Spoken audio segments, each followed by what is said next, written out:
In our last episode, we stood at the door of Whitley Strieber's remote cabin, peering into the chilling darkness of a single night in December 1985. Today, we leave that cabin behind, but we can't escape the questions it opened. The night Whitley says he was taken didn't end when the sun came up. It followed him like a shadow, seeping into his days, his dreams, and his very sense of self. Whitley, the best-selling horror writer known for tales of terror like The Volphin and The Hunger, found himself grappling with something far more personal and uncontrollable than any fiction he had ever spun. Waking up, he felt a presence: small figures with skin like gray leather, large black eyes that seemed to swallow light itself, and hands that probed without mercy. But as the snow melted and weeks turned to months, the fragmented memories refused to stay buried. They clawed their way back, demanding to be understood. Imagine Whitley in the aftermath, a successful author in his 40s, now shaken to his core, staring at unexplained bruises on his thighs, feeling a lingering rectal pain that doctors couldn't diagnose, and battling waves of fatigue and strange infections that came and went like uninvited guests. His wife, Anne, noticed the changes too: his irritability, his distant gaze, the way he would wake screaming from nightmares of bright lights and cold tables. Their young son, Andrew, whispered about odd lights outside the cabin windows that Christmas season. Even houseguests from an earlier incident in October had reported bizarre noises and flashes in the sky, completely independent of Whitley's story. These weren't just his own hallucinations. Threads of corroboration were weaving through the family, pulling him toward a terrifying hypothesis. Something had entered their lives, unasked and unseen. We'll start where the real battle began, inside the mind itself. What happens when terror, sleep, and suggestion tangle together in the dark corridors of memory? Whitley's journey took him to hypnotists like Budd Hopkins, a pioneer in abduction research, whose sessions unlocked buried recollections, not just of that December 26th night, but of encounters stretching back to his childhood. Under hypnosis, he recalled being floated from his bed, examined in a sterile room by beings who communicated not with words, but with a piercing telepathic hum. "You are our chosen one seemed to say, a phrase that echoed through his regressions like a mantra from another world. But here's the problem. Psychologists warn that hypnosis can plant false memories just as easily as it retrieves them. Studies show how leading questions or cultural expectations can reshape vague nighttime fears into vivid alien abductions. Take sleep paralysis, that ancient terror where the body freezes in a state of half-wakefulness.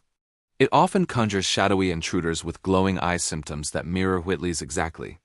Imagine lying there in the cabin, heart pounding, limbs leaden, as hallucinations blur the line between dream and reality. Whitley passed polygraph tests, swearing to the truth of his recalled events, and his narrative gripped a nation, topping bestseller lists for 6 months. Yet skeptics like psychiatrist Donald Klein, who examined him, suggested that temporal lobe epilepsy or schizophrenia might explain the vision's hallucinations so real they rewrite the brain's own history. So-called screen memories could also be at play, masking some other trauma. A goblin or fairy from folklore transforms into a gray alien under the influence of modern sci-fi. Whitley's own book, Communion, dances with these doubts, admitting the visitors might not be extraterrestrials but projections from the uncharted hallways of the human soul. As we delve into this, we have to weigh the psychology. Is abduction a literal event, a cultural script, or the mind's desperate poetry in the face of the unknown? From the mind, we turn to the body, the cold, tangible evidence that begged for scrutiny. Whitley didn't just theorize. He subjected himself to exhaustive medical tests. Scans revealed no tumors, no epilepsy markers, yet unexplained scars dotted his skin. A small puncture on his lower back, burns on his fingers, marks that looked like those from invasive probes.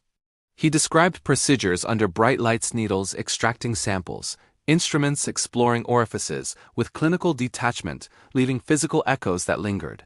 Infections flared without cause. Fatigue pinned him to bed for days. His wife underwent hypnosis too, recalling fragments of the same night, lights outside, a sense of her husband being taken while she lay paralyzed nearby. Even their son described small figures peering through windows, his memories surfacing independently. But here's where the evidence frays at the edges. There were no DNA traces, no alien artifacts, no lab-confirmed implants, just anomalies that medicine often attributes to stress, infection, or sheer coincidence. Whitley sought out experts, Dermatologists were puzzled over lesions, neurologists baffled by his symptoms. Polygraphs confirmed his sincerity. He believed he wasn't lying, but sincerity isn't the same as proof. In group sessions with other self-proclaimed abductees, patterns emerged. Lost time, medical exams, black-eyed beings. Yet researchers still debate, is this convergence genuine, or is it the power of shared stories? Budd Hopkins documented hundreds of cases after Communion was published, but critics note how the book itself, with its iconic cover of those hypnotic eyes, supplied a template for others to fit their fears into. Whitley's visitors moved with eerie precision, communicating via symbols like triangles and triads, evoking ancient myths of fairies, demons, or gods. Medical science pokes and prods, but the body yields no smoking gun, only a riddle that blurs the line between flesh and phantom. Now, the story widens, rippling outward like shockwaves from that snowy cabin. Communion hit shelves in 1987, not as pulp fiction but as a true story, catapulting abduction narratives into the mainstream.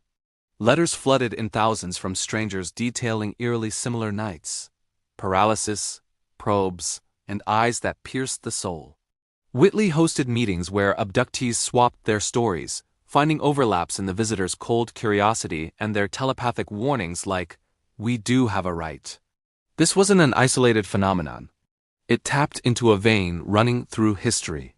Ancient folklore brimmed with stories of little people stealing children, incubi pressing on chests at night, and visions of slanted-eyed tricksters in Native American tales or European fairy rings.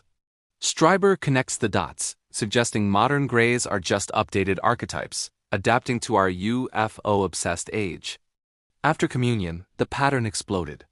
Support groups formed, and researchers like Hopkins and David Jacobs began mapping what they saw as typical abductions hybrid breeding programs, genetic sampling echoing the exams Whitley described. Skeptics counter with the theory of cultural contagion.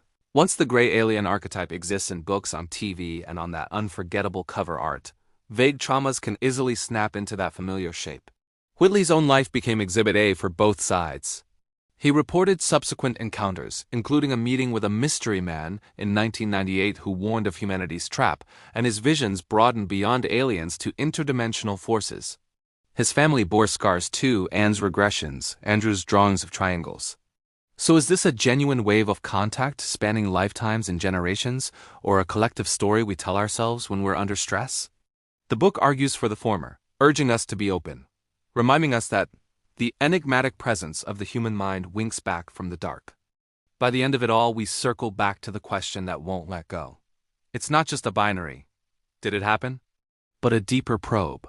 What does it do to us if, in some profound sense, it was true? Let's consider the possibilities, because each one reshapes our world.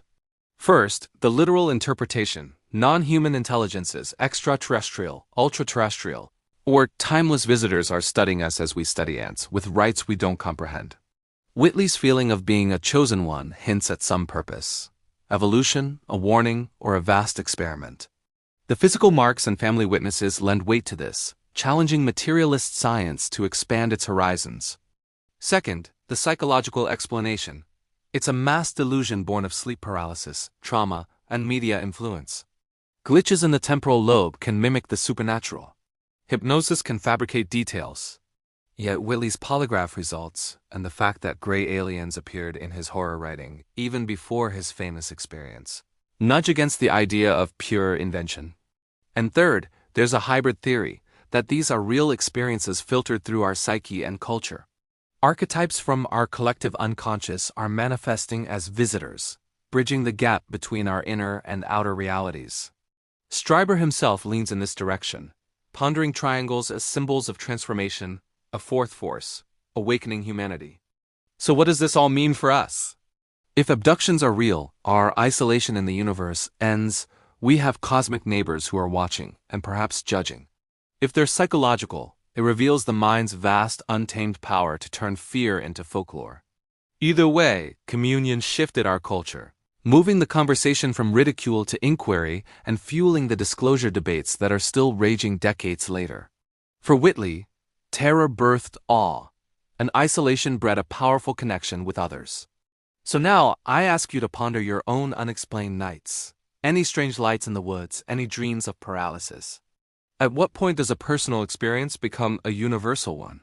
Science demands proof, but experience demands a witness. In Whitley's words, facing the unknown is what transforms fear into understanding. Whether grays lurk in the shadows or our minds are just playing tricks, one cabin night in 1985 cracked open questions that continue to echo today. Who is watching us? And why? Thanks for joining us on this deep dive. If you want to explore more mysteries that challenge what we think we know, be sure to subscribe and hit that notification bell. We'll see you in the next one.